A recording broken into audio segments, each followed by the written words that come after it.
2 Samuel, capítulo 23, verso 20. Benaia, filho de Joaida, era um corajoso soldado de Cabizel, que realizou grandes feitos. Matou 2 dos melhores guerreiros de Moabe, e num dia de neve, desceu num buraco e matou um leão. Olha, o cara era valente. Também matou um egípcio de grande estatura.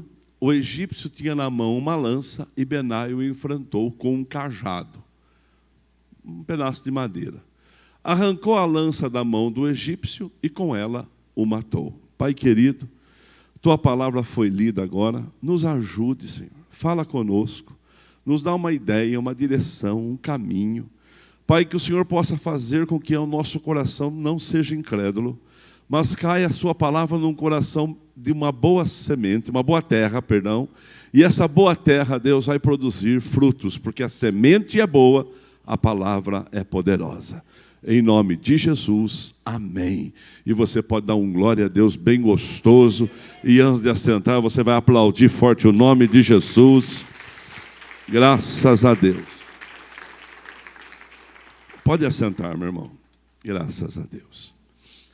Olha bem para mim e presta atenção naquilo que a gente vai conversar agora, nessa meia hora que nós temos. O meu assunto hoje é desvantagem.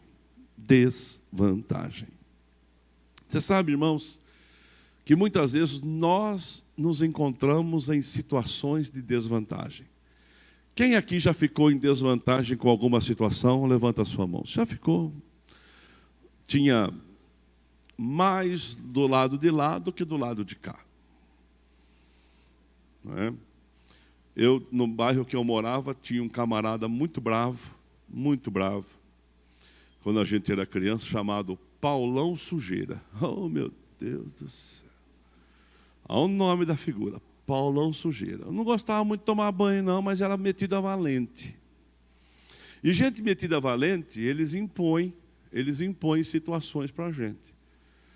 Então, quando o Paulão Sujeira chegava na roda, irmãos, ele esparramava a molecada. E ele era grande, e ele era mau. E ele batia na gente. E durante um período, ele invocou comigo. E eu era o alvo da surra. Então ele não deixava eu ficar no campinho. Ele não deixava eu jogar bola. Ele ficava bravo e fazia eu correr. Quando eu chegava, eu tinha que sair, irmãos, literalmente sair correndo. Porque o Paulão era do meu tamanho, eu era um molequinho. E ele batia doído da gente. Não tinha esse negócio de proteção para criança, não. Não tinha essas coisas, não. Mas um dia eu falei assim, um dia eu vou crescer. Eu vou dar uma surra nesse Paulão. Que ele vai ver o que é bom para tosse. E de fato eu cresci. E eu fui lá na casa dele para bater nele. Mas ele gostava muito de beber. Ele bebia muito. E ele ficou muito ruim. Aí o dia que eu fui, ele estava tão ruim, mas tão ruim, tão molumbento, que eu olhei e falei assim, não vale a pena. Não vale a pena nem bater no Paulão. Agora eu estava em vantagem e o Paulão estava em desvantagem. O papel se inverteram. E eu percebi aquele dia que não compensa algumas coisas. Mas é que era demais. Ele era muito bravo. E a gente sempre estava em desvantagem. Às vezes na sua vida você se acostumou a viver em desvantagem. Tem tantas desvantagens que nos acompanham. Se você olhar a sua volta agora, aqui, a sua volta, tem alguém mais bonito que você. Achou fácil, né, Márcia? Você olhou para trás e achou. Se você olhar a sua volta, tem alguém mais magro que você. Tem ou não tem? Aí, ó. Tem alguém mais alto que você? Tem alguém mais baixo? Sempre tem. Então a desvantagem faz parte da nossa vida. Só que a gente tem que aprender a conviver com a desvantagem e tirar vantagem na desvantagem. E a palavra desvantagem, ela significa situação ou condição inferior em relação a outra coisa. Toda vez que você está em desvantagem, é uma situação inferior ou uma condição inferior a uma outra situação. E é uma outra situação também. A pessoa pode falar assim, a gente é tão acostumado a desvantagens, que a gente fala assim, eu tenho uma boa casa, só que a casa que eu moro, ela é muito longe do emprego. Então, a vantagem é a casa que você mora. A desvantagem é que é longe do lugar que você trabalha. Eu comprei um carro zero, um carro bacana, um carro do meu sonho. A desvantagem desse carro é que ele consome muito combustível. Ele faz 5, 6 com 1 litro. Então, você tem um carro bom, um carro que você gostaria de ter, só que a desvantagem do carro é que você, se usar muito, você gasta muito. Então a vida tem essas coisas de vantagens e desvantagens. E nós temos que pesar na balança. E Benaia era um camarada acostumado com desvantagens. Quem é Benaia? Davi foi um dia, o rei Davi, foi um dia para uma caverna. Caverna de Adulão. E nessa caverna, se achar o versículo, Rafa, você pode colocar para mim? Veio junto com ele 400. Davi fugiu da cidade de Gate e foi para a caverna de Adulão. Quando seus irmãos e a família de seu pai souberam disso, foram até lá para encontrá-lo. Também juntaram-se a ele todos os que estavam, olha só quem foi com Davi. Irmãos, Davi foi o maior psiquiatra do mundo, desse momento aí, o maior psicólogo, terapeuta ocupacional, coach, pastor, treineiro, de todo esse povo aqui. Juntaram-se a ele, olha quem juntou, pessoas que estavam em dificuldades. Outro, endividados. E os descontentes. Então, irmãos, já pensou você liderar? Você, Evandro, que cuida ali do restaurante, você que é a sua esposa Aline, você liderar um garçom descontente? Não é? Não é? Você, lá na empresa, um funcionário descontente, Eliana? Complicado. Complicado. Lá no lugar que você trabalha, a Tatiane, um funcionário descontente com a pessoa que vai chegar? Complicado. E Davi estava com 400 descontentes. 400. O camarada pede uma água com gás, com limão e gelo. A pessoa chega e joga o copo em cima. Toma aí. Às vezes a pessoa transfere o problema do dia dela para o lugar que ela está. E a gente tem que administrar. Agora Davi reuniu com ele só gente tranquila, gente que estava com dificuldade. Gente endividada, não nervosa. É? Não é. E descontente. E ele tornou líder dessas pessoas. Só que Davi começou a trabalhar com estas pessoas. Davi começou a trabalhar com cada uma delas. E estes homens se transformaram nos valentes de Davi. Coisa linda. E Benaia é um destes homens, que realizou 3 grandes feitos registrados aqui na Bíblia, totalmente em desvantagem, totalmente sem condições diante da adversidade. Tinha os melhores. Na frente de Benaia tinha 3. Os 3, Val e Vera, eram 3 fora de série. Na frente de Benaia tinha um, daqui a pouco eu vou chegar nos 3. Tinha um que um dia eles guerrearam tanto, que a espada que ele carregava na mão, fundiu na mão dele e não abria a mão do camarada mais. De tanto que ele lutou, de manhã até a noite, travou, formou uma coisa só. Tiveram que talvez colocar água quente, fazer uma massagem, erguer os dedos assim, para tirar a espada da mão do cara. Tinha 3 ali, esses 3 eram fantásticos. Davi um dia estava sentado conversando assim, pastor Márcio, e ele falou assim, que vontade de beber um copo de água que tem lá em Belém. Lá em Belém tem um poço de água. Eu tenho uma vontade de tomar um copo de água daquele poço, que você não tem noção. E comentando com alguém, a vontade que ele tinha de tomar um copo de água, que estava lá nas fontes de Belém. Sabe o que aconteceu? 3 deles passaram assim, e escutou, falou assim, o que ele falou? Ah, ele quer beber água lá da fonte que está em Belém. Ah, vão buscar. Mas não é como pegar assim, eu estou com vontade de comer uma esfirra do Habib's, vai buscar. Eu estou com vontade de comer um lanche do Mac, está aqui. 2 por 15, com um copo de Coca-Cola. Eu estou com vontade de comer um churrasco, vou buscar, estou com vontade, não, só ter condição, ir ali, não, os 3, o quê? Vamos buscar para ele. Mas a fonte onde está a água que ele quer beber, é o acampamento dos filisteus, do exército, que quer matar o rei e a nós. São nossos inimigos. Pega a jarra, vão buscar, não se importa com a dificuldade. E os 3 foram e passaram pelo acampamento dos filisteus. Ninguém nem percebeu. Buscaram a água, trouxeram a água até Davi. Irmãos, foi um trabalho de 4, 5, 6 horas.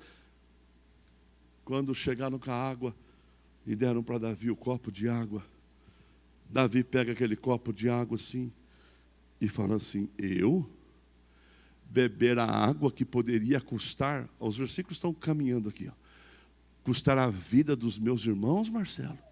Eu não vou beber essa água. E derramou a água no chão. Ah, se Davi fosse pastor da igreja quadrangular do culto das 8 horas da manhã. Aqui não. Ah, se Davi fosse pastor da igreja do culto das 19 horas. Será que tinha crente que ia ficar bravo com Davi? Poxa vida, arrisquei a minha vida, fui buscar água para ele, olha o que ele fez com a água, jogou fora, não vou mais nessa igreja. Crente mimimi. Fala para o seu irmão assim, ainda bem que não é você, é só do das 8. Não é? Davi, irmãos, se fosse o pastor Toninho, talvez ia beber pelo politicamente correto. Mas Davi jogou fora. Ele falou assim, não. E aqueles irmãos não se preocuparam porque Davi não valorizou o esforço que eles fizeram. Não. Eles entenderam, ficaram mais fiéis a Davi ainda, porque agora Davi tinha mostrado respeito à posição. E Benaia era um desses. Benaia estava em uma desvantagem tremenda. 2 soldados moabitas. Em quem se aposta? 2 contra 1, se aposta nos 2. Ele foi lá e venceu os 2. Como? Não sei. A boa mão de Deus estava com ele. Outra hora ele cai num buraco num dia de neve, irmãos, e tem um leão dentro do buraco. Já chegou? Eu cheguei perto de leão, na jaula. Ele caiu de frente com o leão sem jaula. Num buraco com neve, ou seja, vantagem de quem tem 4 patas, lugar escarregadio. Um leão tem uma força tremenda. E a Bíblia diz que ele olhou para aquele leão e talvez ele viu um gatinho e ele venceu o leão. Irmãos, eu profetizo na sua vida nessa semana, tem leão para você enfrentar, tem leões para você enfrentar, o Senhor está contigo. Nossos leões têm outros nomes hoje, mas você não vai andar na rua e encontrar um leão, sim ou não? Ninguém vai encontrar um leão na rua hoje, mas o seu leão tem outro nome, e esse leão que você vai encontrar, que tem outro nome, você vai vencê-lo. Quem crê vai dando graças a Deus. Outra vitória dele, enfrenta um egípcio de alta estatura, o meu Paulão Sujeira da época, que fazia com que eu corresse dele. Mas Benaia não, era aquele... Mas eu não tinha nem chance com o Paulão Sujeira, meu irmão, quando eu era moleque. E eu também não era nem crente naquela época. Mas se fosse também, eu ia correr do Paulão Sujeira, porque eu era moleque. Mas Benaia, quando encontrou aquele soldado egípcio de alta estatura, com uma lança na mão, ele com um pedaço de pau, ele vai em frente e vence. Você vai ver que as coisas vão gradativamente acontecendo na sua vida. Quem já teve muita desvantagem aqui, você conseguiu virar o jogo, levanta a sua mão. Gostoso, não é? A gente virar o jogo. Vou contar uma história para você, que eu já contei aqui, mas no começo da igreja. Minha vida sempre foi tranquila, viu, irmãos? Eu vim de uma família muito humilde e nunca eu tive problema. Mas criei muitas dificuldades para mim por causa do ministério. Muitas mesmo. Comprar sem ter dinheiro, e Deus dá graça. Marcelo Gregório está aqui. Um dia nós compramos uma propriedade lá em Peúna, compramos 8 terrenos. Mas para que isso acontecesse, Bíblia, a história que eu vou te contar, ela acrescenta. Compramos 8 terrenos de um homem e tivemos que ir lá depositar, na época, 50 mil reais em dinheiro. Então foi eu, Marcelo Gregório e o Daniel Bernardes, os 3 com uma mala com 50 mil para depositar no Banco Itaú para pagar a entrada naquele dia. Casamos uma catada lá, o Val, todo mundo lá que estava lá, ajudou, arrumamos dinheiro, vamos lá pagar. Eu lembro como se fosse agora. Hoje os 8 terrenos devem valer 1.300.000, mais ou menos. Na época, nós pagamos 337 mil e 20 pagamentos. Foi um sufoco, mas Deus deu graça. Quando a gente conseguiu os 50 mil, agora os 3 com 50 mil na mão, nunca tinha pegado tanto dinheiro na minha mão, até aquela época. Hoje eu profetizo na sua vida que isso vai sobrar na sua mão, segundo a sua condição, tá? E fomos com 50 mil. Então eu fui no meio, e um deles atrás, outro na frente. Vai que o ladrão vem, né? Meus guarda-costa. E falou assim, anda como se tivesse com 10 reais no bolso. Como se estivesse tranquilo, que ninguém percebesse nada. No dia que a gente pagou, depositamos na boca do caixa, a mulher estava lá para assinar o contrato, dentro do banco, dentro da agência, Bina. Ela olhou para mim e falou assim, eu falo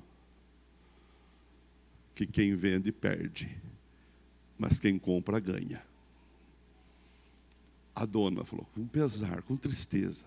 Aí ela falou assim, vocês vão ter dificuldade para pagar, mas vocês vão pagar, vai passar e nós perdemos. E eu só fiz amém. Eu não quero que ninguém perca, mas eu preciso comprar. Está lá até hoje. Mas para que isso acontecesse, quando nós tínhamos 40 irmãos lá na igreja, tinha 40 irmãos na época. Paulinho ontem foi pregar lá, ele viu a igreja. 40 irmãos. Quando você tem 40 irmãos, você tem 15 dizimistas. Tem mais que isso. E desses 15 dizimistas não tinha nenhum empresário,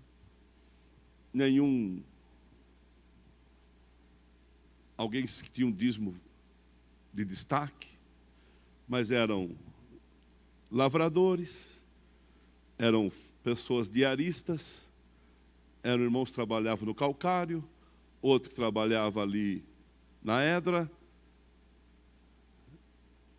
Eram irmãos assim. Algum profissional liberal, mas eram vendedores. O único que vendia alguma coisa lá era eu, vendia banana, era quitandeiro. Então, estava lá. E nós estávamos lá. E compramos 2 terrenos e começamos a construir uma igreja.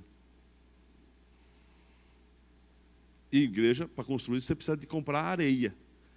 E tinha um homem lá chamado Alfredinho Abdala. Irmão. O homem mais bocudo que eu já vi na minha vida. Ele era mais forte do que eu. Branco também, igual a mim, assim. Era 1988. Eu era menino ainda. Menino em tudo, mas pronto para ser treinado.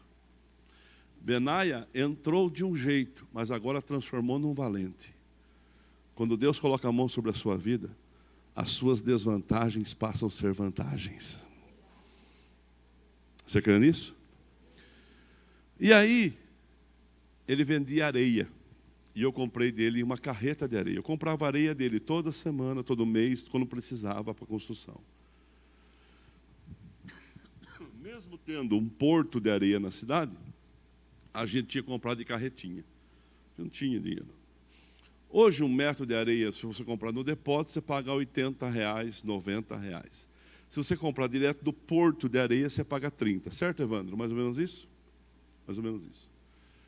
Então, vamos colocar na média, eu devia para o homem 2 metros de areia, que dava R$150. Quanto eu devia para o homem? 150. Era isso a minha dívida. Da igreja. Só que se você não pagasse o Fredinho, irmão, ele te xingava. Ele cobrava você na rua, na frente dos outros.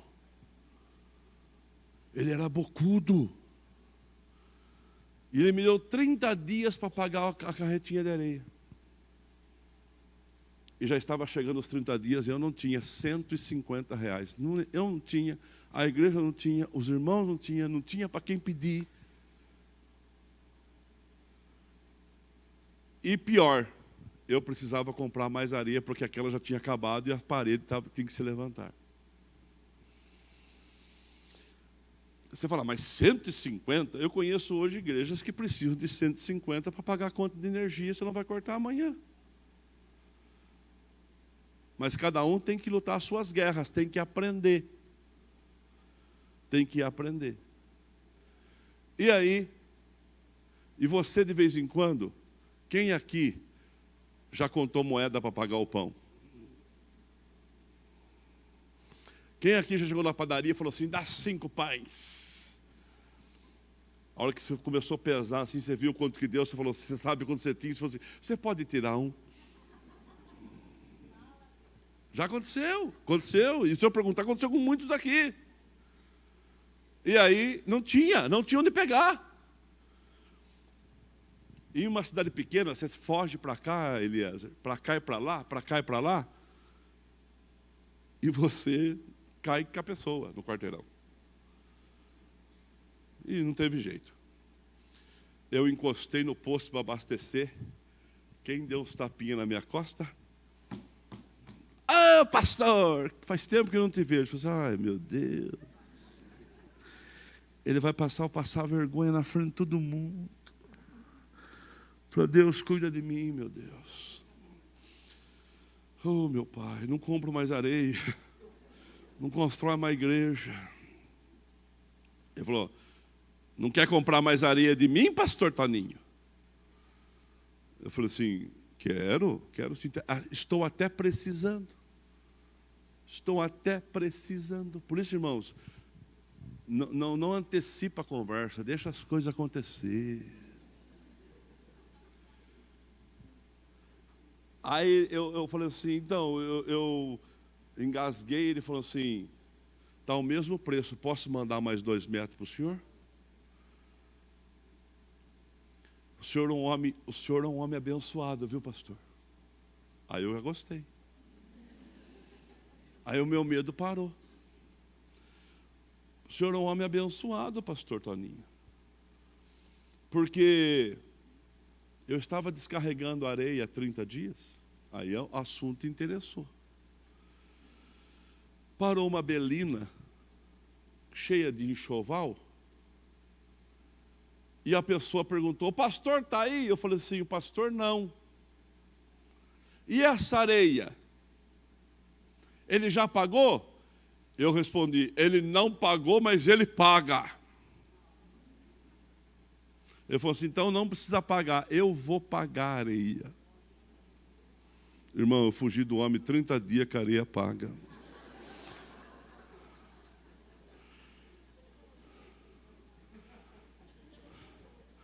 Trinta dias, com medo de encontrar o Fredinho, e Deus já tinha tirado a minha desvantagem em vantagem. Você acha que Benaia não sentiu a mesma coisa quando foi enfrentar o Moabita? Depois que ele derrubou, ele olhou para o Moabita e falou assim, vocês não eram de nada, hein? Você acha que Benaia não tinha um tapete de couro de leão na casa dele, falando assim, Foi o Dega aqui que pegou esse leãozinho aí. Esse gatinho deu um urro lá, eu falei assim, quieto. Sabe quem está aqui? Benaia. Sabe quem está aqui? Você. Sabe quem está sobre a sua vida? A mão de Deus. Sabe o poder que opera na sua vida? Do Cristo ressurreto. Sabe o que Deus vai fazer para você hoje? Vai te ajudar. Quem recebe, eu recebo. Irmãos, olha bem para mim, na casa de Benaia tinha uma lança. A lança do soldado egípcio, Marcelo. Estava lá, a lança estava lá parada, Marcelo. E um pedacinho de pau, falou assim, isso aqui foi que eu venci o gigante. Não tinha foto, não tinha WhatsApp, não corria o mundo. Mas Benaia contava essa história depois para os seus netos. Eu profetizo na sua vida, você vai contar a vitória de Deus na sua casa. Eu recebo para a minha vida isso. Olha bem para mim agora. Desvantagens. Desvantagem todo mundo enfrenta. Primeiro, desvantagem na Bíblia não é sinal de derrota. Não é porque você está em desvantagem hoje que você está em pecado, meu irmão. Só tem que mudar o foco. Tem que acreditar que existe uma mão poderosa sobre a sua vida. Olha o que a Bíblia diz em Isaías capítulo 6, versículo 9. Porque um menino nos nasceu. Porque um filho se nos deu. E o seu nome no nosso meio será Maravilhoso, Deus forte, Pai da eternidade, Príncipe da paz. Você pode dar um glória a Deus por isso? Esse é o poder do Deus que opera na nossa vida. Olha o que a Bíblia diz no livro de Isaías, no capítulo 11, no versículo 1. É um texto muito interessante que fala aqui, diz assim, a palavra de Deus, um ramo surgirá do tronco de Jessé. Um ramo vai surgir do tronco de Jessé. Eu vou completar o versículo. Dia desses, faz uns 2 anos, na casa que a gente morava, tinha um pé de manga. Tinha um pé de manga. E a manga começou a dar broca. E as mangas ficavam bonitas, fortes, mas na hora que você ia comer, Renata, estava tudo já bichado, tinha bicho dentro da manga. Aí passei veneno, não resolveu. Aí parecia que estava tudo podre. O pé é novo, não tem nem 5 anos, 6 anos. Aí eu chamei o moço que me ajuda, falei assim, ó. Ele falou, isso aqui não tem mais conserto não, pastor. Não tem mais conserto não. Falei, então arranca, vamos arrancar. Vamos arrancar o pé de manga, sufocou o pé de limão, vamos arrancar o pé de limão também, e deixa só do jabuticaba, que está mais longe um pouquinho. E aí ele pegou, e eu vim embora. Quando eu chego lá depois de uns dias, estava tudo limpo, só que ele não arrancou, ele podou. Manu, ele cortou, só deixou o tronco lá. O tronco ficou aqui, do limão, e o tronco da manga ficou ali. Aí eu cheguei e vi aquilo, falei assim, oh meu Deus do céu, viu? Tem que acompanhar tudo mesmo, não tem jeito. Era para ter arrancado. Deixou o tronco. A Lourdes chega, olha e fala assim, nossa, mas que ideia boa, não? Eu vou plantar as orquídeas no pé de manga e no pé de limão. Eu falei, então é isso aí mesmo, essa é a ideia. É para isso que eu pensei nisso.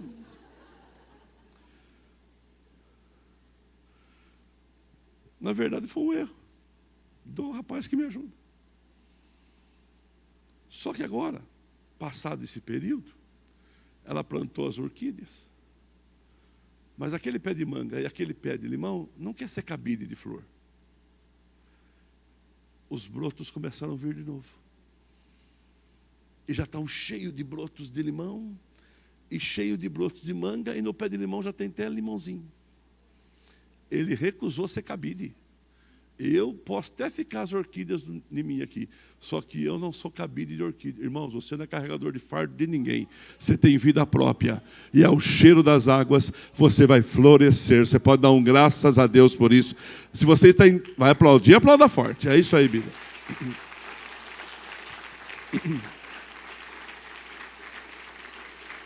Levanta sua mão para o céu e fala assim: em nome de Jesus, eu não sou cabide, eu vou vencer.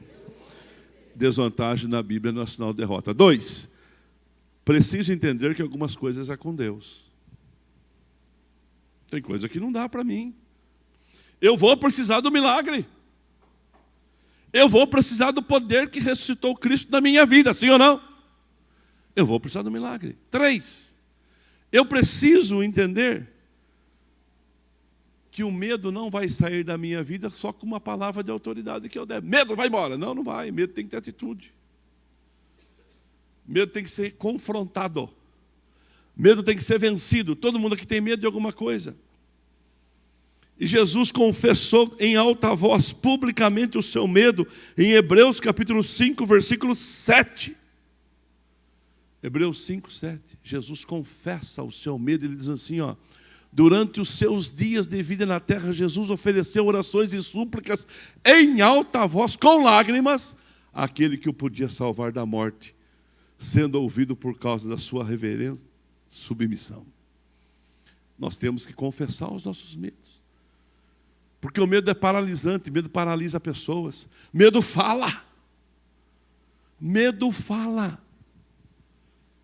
O pastor Márcio e o pastor Rodolfo foram orar numa casa para mim, que eles estavam vendo vultos. E eles disseram assim: os vultos correm dentro da casa. E gente crente. E eles foram lá orar. Antes de orar, sentaram na mesa. E começam a orar. De repente, o pastor Márcio ouviu.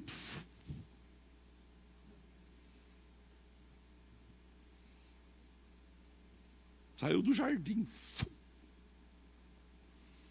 O Dorfo viu, correndo no chão. Assim.